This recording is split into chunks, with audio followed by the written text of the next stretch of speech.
Welcome to another episode of Coffee with Alissa. Today, I'll be bringing it back in-house and interviewing Sean McCann, the investment analyst here on our team here at Schneider Downs Wealth Management. And today, we're going to talk about the debt ceiling and how that can affect portfolios. So, Sean, thank you for joining me today. Well, thanks for having me. I was happy to, talk about capital markets. So we'll start with the basics. The big, beautiful bill, as it is called, raised the debt ceiling by $5 trillion. Increasing the debt ceiling, of course, has been going on, I think, since 1917. So it's nothing new, but this is the largest increase in history. Can you explain to our audience what exactly the debt ceiling is and what power it has? Yeah. So, basically what the U.S. debt ceiling does is it imposes a limit on the total amount of money that the federal government is authorized to borrow to basically meet its existing obligations, right? So like an existing obligation would entail things like Social Security, Medicare, our current military budget, and even the interest on our current national debt.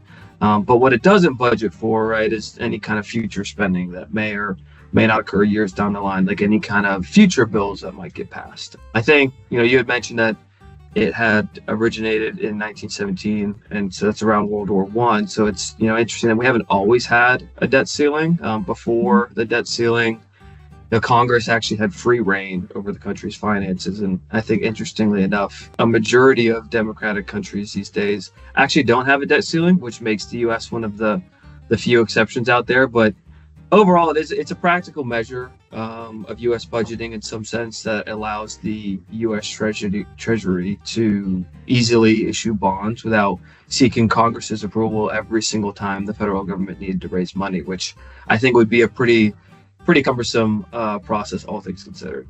For sure. So I guess to put it simply, we can kind of think of it, it's like a credit card limit for the government, but instead of buying new things, it's paying off the bills it already owes. Right. Yeah, like I said, it kind of pays existing obligations, but nothing that kind of might be in the future. So what are the consequences of hitting that debt ceiling and, if it's reached and not subsequently raised again? Yeah, so we've seen this happen actually over a couple of times over the last decade, in fact, where we haven't necessarily breached the debt ceiling, but we got pretty close a handful of times. But if in the event that the U.S. does hit its debt ceiling and then doesn't subsequently raise it, there are a couple of things that could happen. First off, the U.S. government would end up having to prioritize where the little funds that are left can go. Most likely, they'll prioritize entitlement programs like Social Security, Medicare, Medicaid, other programs, though, that aren't what I would call non-discretionary, would probably see a cut to their budgets, or most likely actually a lack of funding at all. So we would see some changes on that front. As it relates to the country's finances, having a debt ceiling and having to raise it every couple of years puts pressure on the country's ability to pay its bills, right? As we continue to issue more and more debt, it kind of adds more and more pressure. So in the event that we hit the debt ceiling or exceed the debt ceiling, the U.S. would most likely default on its current debt, which would have some rather large implications for the economy as a whole, not just here at home, but also kind of globally. In fact, I was reading, there was an analysis from Moody's, which is one of the credit rating agencies. It came out this year, and they actually suggested that if the U.S. were to default on its debt, then this could lead to a recession costing, in their estimations, it was about 1 million jobs originally. And then that could extend out to about 7 million jobs if the default were to extend for even a couple of months. So we would probably, most likely see downgrades to U.S. debt ratings. The default would drive up interest rates. It would raise borrowing costs for everyone across the board from the U.S. government. So you would see Treasury rate or yields go up. And then companies, when they have to borrow, you'd see their rates go up. And then individuals as well, right? When you're going to go buy a car, for example, you're going to see the interest rates on auto loans go up. So, ultimately a U.S. default would have a major impact on U.S. stock and bond markets, but we would most likely see significant volatility and some kind of market turmoil, I would expect, if there was a default there. Sure. And you mentioned bond ratings. So the U.S. has already experienced a decrease in their bond rating this year, just due to rising national debt, mounting interest payments, governance challenges. Can you talk a little bit more about that?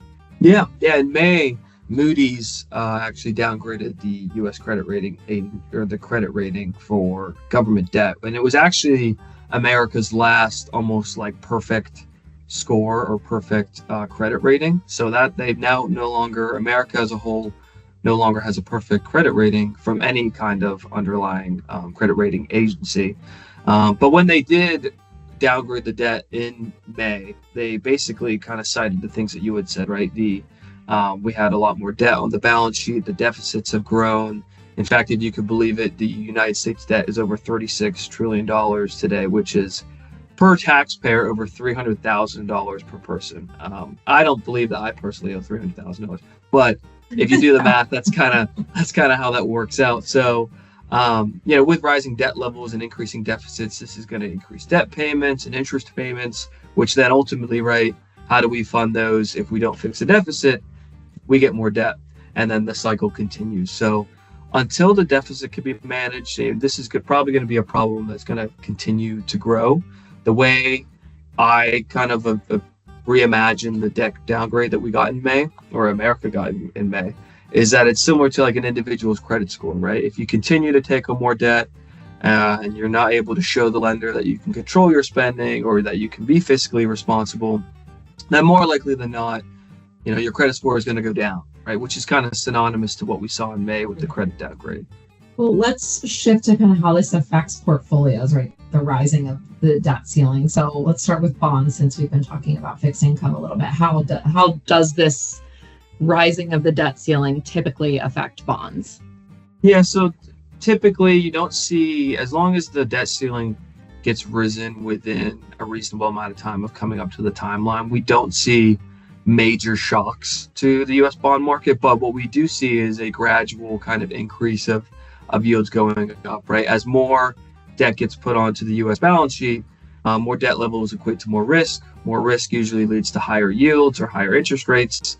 And with fixed income, right, we have to remember there's this inverse relationship between prices and yields. So as interest rates go up, as yields go up, bond prices come down. So we do see a negative impact as it relates to the bond market, but directly kind of how does the bond market correlate to everything else, right? These higher rates that we see in the bond market, I think I mentioned it before, ultimately affect the cost of borrowing for U.S. companies and U.S. consumers.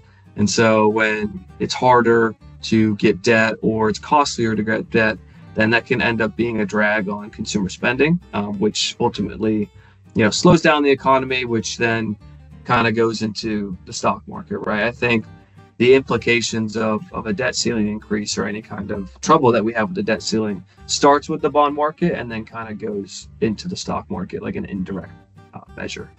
So, with the ceiling being raised again, and I'm sure it will continue to be raised in the future because, like you said, it almost has to be because we're just in this vicious cycle. What should investors keep an eye on regarding their portfolios? Yeah, I think from the portfolio perspective, we talk about this a lot internally, but I think we should be focusing on diversification, right, on both sides of the portfolio, not just on equities, not just on fixed income. For example, on the equity side, having exposure to both international and domestic equities can help reduce the risk of, or the embedded risk in the portfolio, that there is some kind of future downgrade of U.S. debt. Like I said, a downgrade of U.S. debt doesn't just impact fixed income; it will indirectly affect the stock market or your equity side of your portfolio.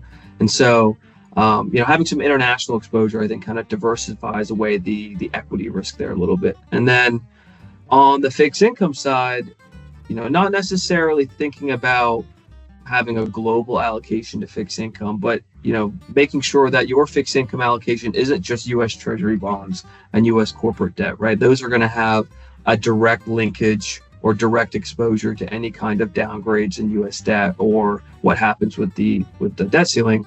I think having exposure to other areas of the fixed income market, such as the securitized space, for example, which is an area that we think is very attractive at the moment, and we're very constructive on it. Kind of helps diversify the risk that you're going to see U.S. Treasury yields kind of go up to the upside, and then ultimately, right, that's going to affect your fixed income portfolio. So really focusing on diversification on both sides of the portfolio, I think, is the best way we can kind of mitigate any risks that might come from U.S. default, downgrades, or any kind of debt ceiling problems. Well, Sean, I appreciate you again. Thank you for joining and sharing your knowledge here. And thank you to our audience for watching. We'll see you next month on another episode of Coffee with Alissa.